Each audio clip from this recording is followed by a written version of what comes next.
Ashish Arora from ANYA Living International, based in Jakarta, Indonesia. Oh, I'm very excited to do this pitching.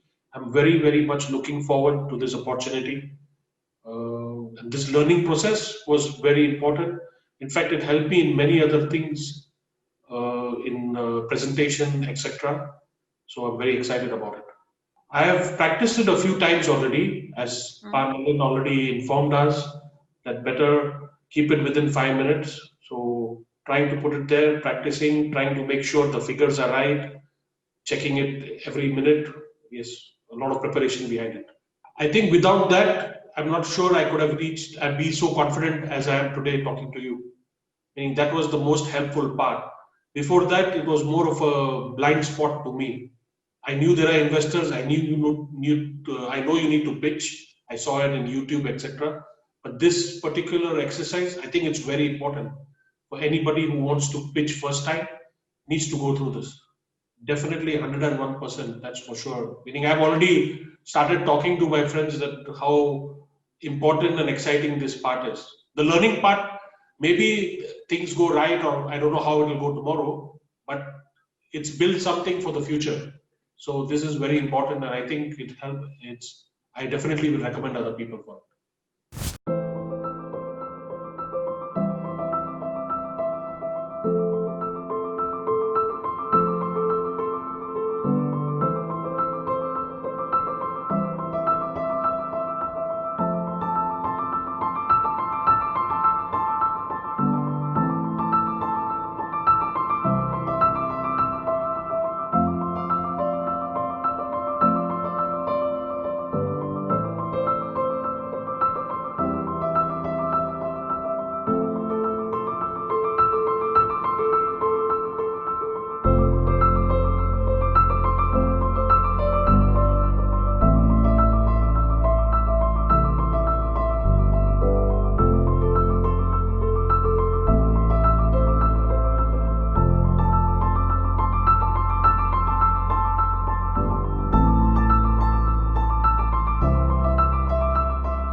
Good morning, everybody.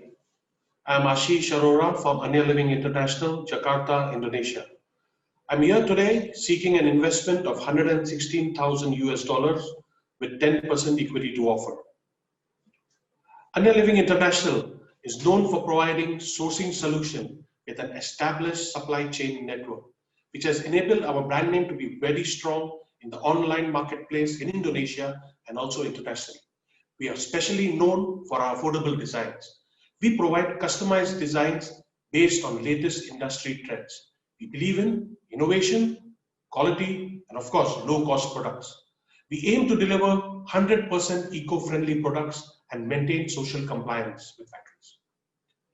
Our USP definitely lies in eco-friendly products, in-house designing, and affordable designs. One of our major stories of success comes from our sourcing strategy, where we analyze our spend, identify the market, analyze the market, develop the strategy, and implement that strategy. When we look inwards and we do a SWOT analysis of ourselves, the first strength which comes to our mind definitely is a network of strong suppliers and international customers that we already have. Logistics contract within Jakarta area is very competitive. Our focus on flat packing has made us also competitive in courier cost and of course eco-friendly products. We definitely do have our weaknesses. One is limited stock availability, which leads us to failure in delivery within 1 to 2 days. Low development of product categories besides TV tables.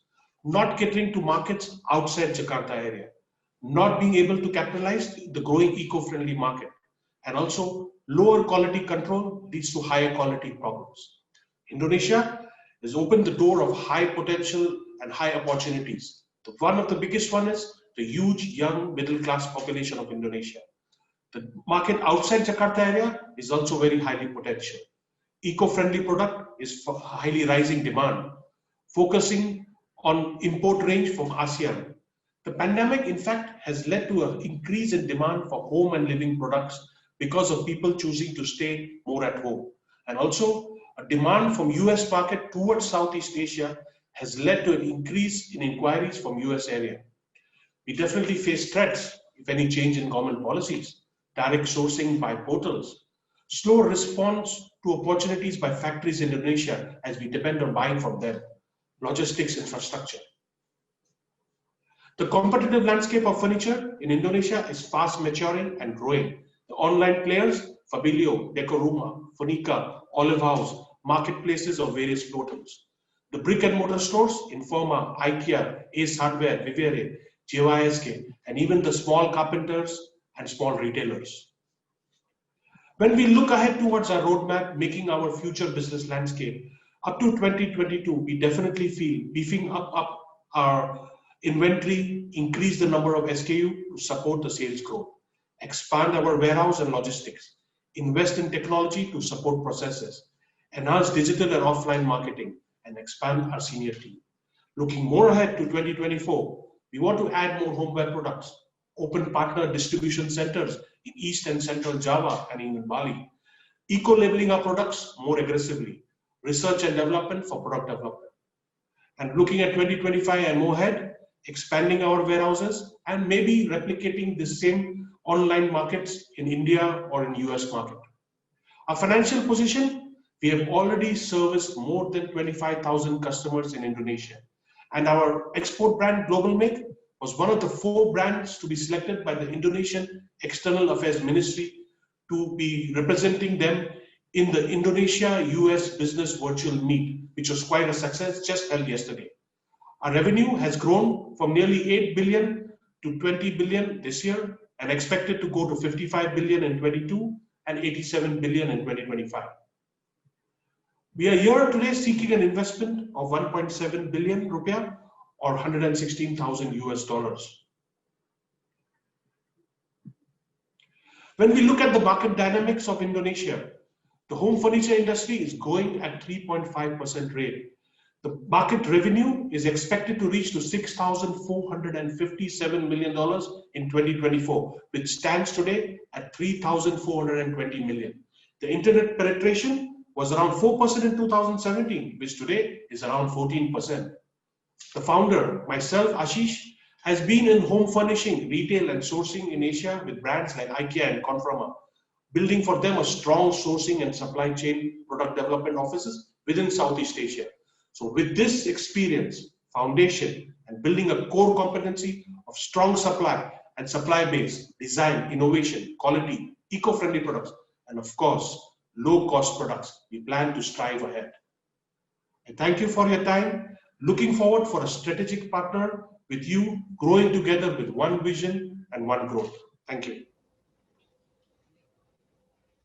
So Ashish, thank you for that great presentation.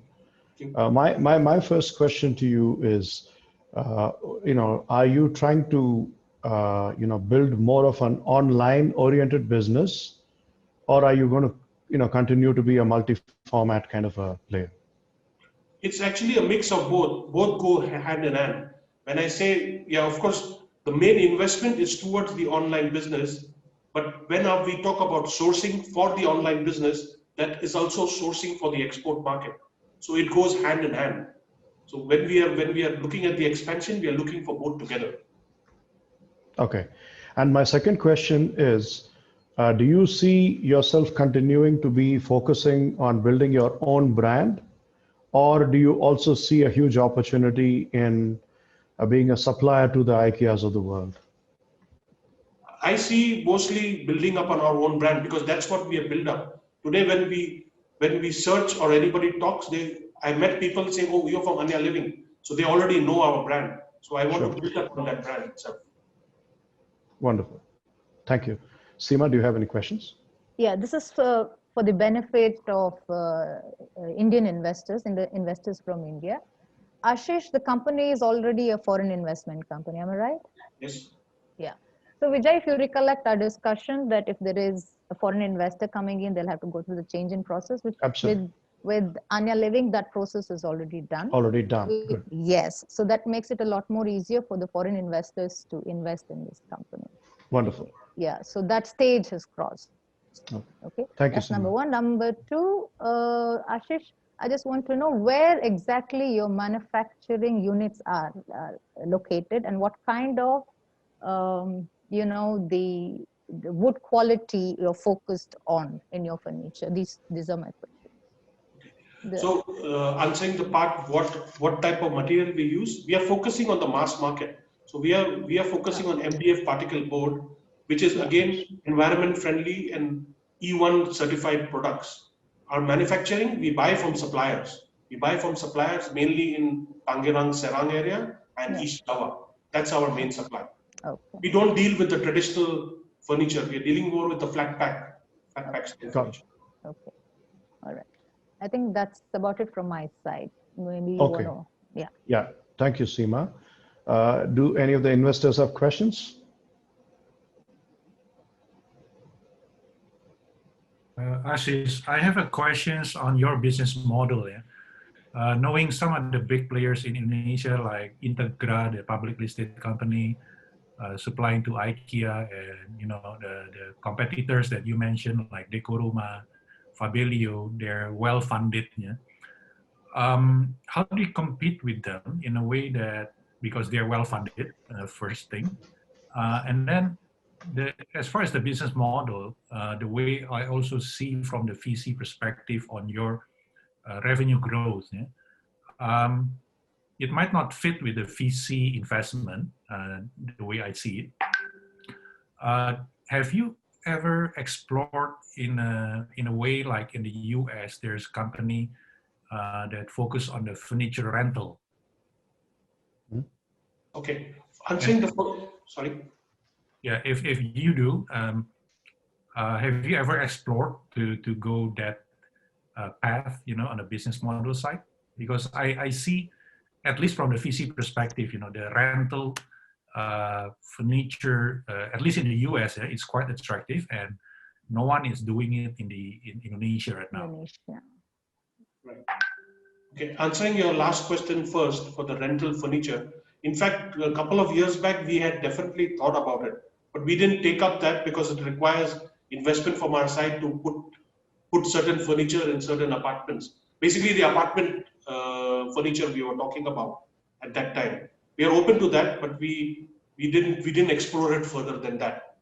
Relating to your first question for competition, in fact, our products are selling via Decoruma and Fabelio. We are already providing them. Now, why we are competitive, I will say, is because we have been exporting furniture, and that designs are already much ahead to what Indonesia is buying today. And that same furniture, we are getting it to Indonesia. So in fact, we are producing at one time, and it's our own designs.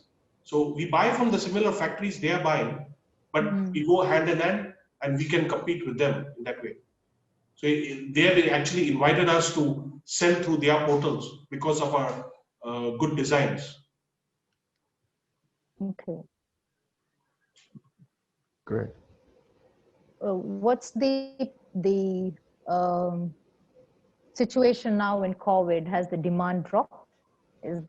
Or people are, because they're at home, they want to redesign. I see a lot of my friends redoing their house, bringing in new stuff. Has there a slight demand?